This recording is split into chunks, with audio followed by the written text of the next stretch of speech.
বাংলায় কয়েকটা লোক আছে আপনারা জানেন, টিচারদের চাকরি খাওয়ার জন্য, গভর্নমেন্ট সার্ভিস খাওয়ার জন্য, যে কোনো ব্যাপারে কথায় কথায় জনগণের কাজ করে না, ওদের ভোট চাই না, ওরা কোর্টে গিয়ে শুধু পিল খায় আর পিল করে, পিআইএল করে করে বাংলার সর্বনাশ করছে। এর জন্য কোর্ট দায়ী নয়, দায়ী যারা যারা মুখে কথা বলে বড় বড়, যারা কোনোদিন কিছু মানুষের জন্য করে না। আমরা চাকরি দেব আর ওরা চাকরি খাবে। আমি পরিষ্কার বলছি, শিক্ষার্থীরা, শিক্ষক শিক্ষিকারা যারা বসে আছেন গতকাল থেকে, কেন বসে আছেন এই গরমের মধ্যে কষ্ট করে? আপনারা স্কুলে যান। আমি তো আপনাদের বলেছি, সুপ্রিম কোর্টে আপনাদের টাকা বন্ধ করে দিয়েছিল, চাকরি বাতিল করে দিয়েছিল, কিন্তু আমরা তো রিভিউ পিটিশন করেছিলাম এবং তাতে তো আমরা বলেছি যে আপনারা মাইনে পাবেন এবং সিস্টেম অনুযায়ী মাইনে আপনাদের কাছে চলে যাবে। এর জন্য কারো প্ররোচনা দেওয়ার দরকার নেই, দাঙ্গা করার দরকার নেই, উত্তেজনা করবার দরকার নেই।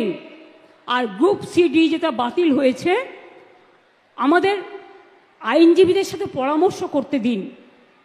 আমরা আইনজীবীদের সাথে পরামর্শ করে বাদবাকিটাও আমরা নিশ্চয়ই আবার দরকার হলে রিভিউয়ে যাব, এইটুকু বিশ্বাস আমাদের উপর করতে পারেন।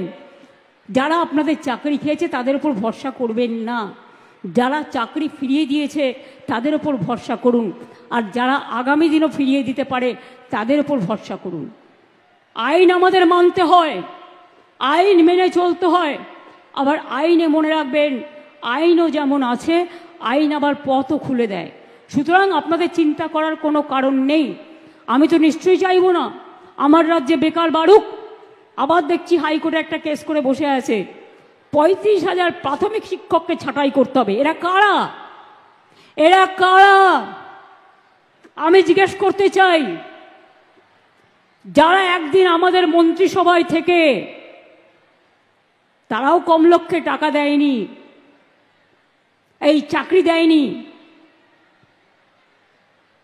একবার ভাবতে লজ্জা করছে না যে মানুষের চাকরিগুলো করার আগে তার একটা পরিবার আছে, তার সন্তান আছে, সে বাড়ি করেছে, ব্যাংকের লোন নিয়ে কি করে শোধ করবে?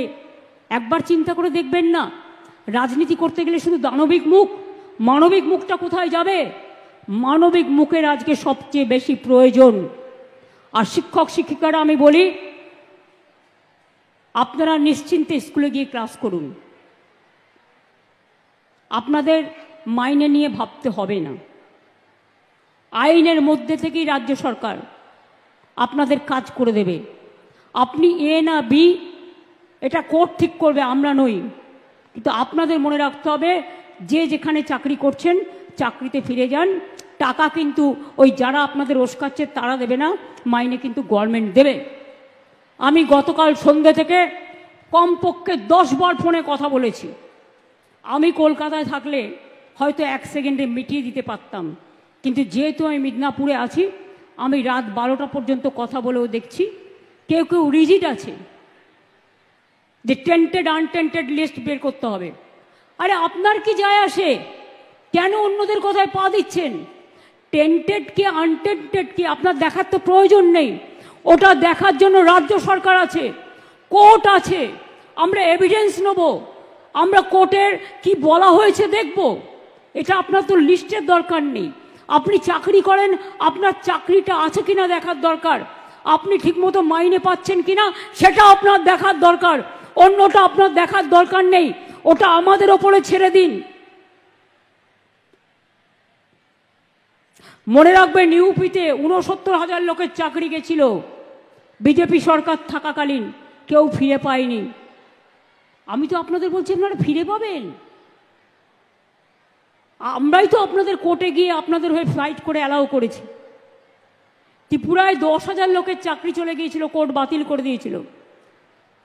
বিজেপি সরকার বলেছিল ক্ষমতায় এসে ফিরিয়ে দেবে। আজ পর্যন্ত 7 বছর হয়ে গেল, ফেরায় তো নি, উপরন্তু তাদের মাথায় লাঠি মারা হয়েছে। আমাদের সরকার কিন্তু তা নয়। মনে রাখবেন, একটা দাঙ্গা হয়েছে দুঃখজনক, আমরা কেউ দাঙ্গা চাই না, দুটো ওয়ার্ডে ধুলিয়ানে দুটো ওয়ার্ডে হয়েছে, সেটাও বহিরাগতরা কিছু লোককে স্থানীয় সাথে নিয়ে কিভাবে করেছে সে চক্রান্ত ফাঁস আমরা করে দেব। কিন্তু মারা গেছেন যারা, তাদের পরিবারকে আমি কথা দিয়েছি 10 লাখ টাকা করে দেব। তাদের বাচ্চাদের পড়াশুনোর দায়িত্ব আমাদের এমপিরা বলে এসছে, দরকার হলে গভর্নমেন্টও নিতে পারে। তাদের বাড়ি যাদের ভেঙে গেছে বাংলার বাড়ি হবে। দোকানদারদের ক্ষতি হয়েছে সেটা আমরা সার্ভে করছি। আমি মে মাসের ফার্স্ট উইকে যাব, আমি তখন গিয়ে বাদবাকিটা দেখে করে দিয়ে আসব। এইটুকু ভরসা আপনারা করতে পারেন, এইটুকু আপনারা নিশ্চিন্ত থাকতে পারেন।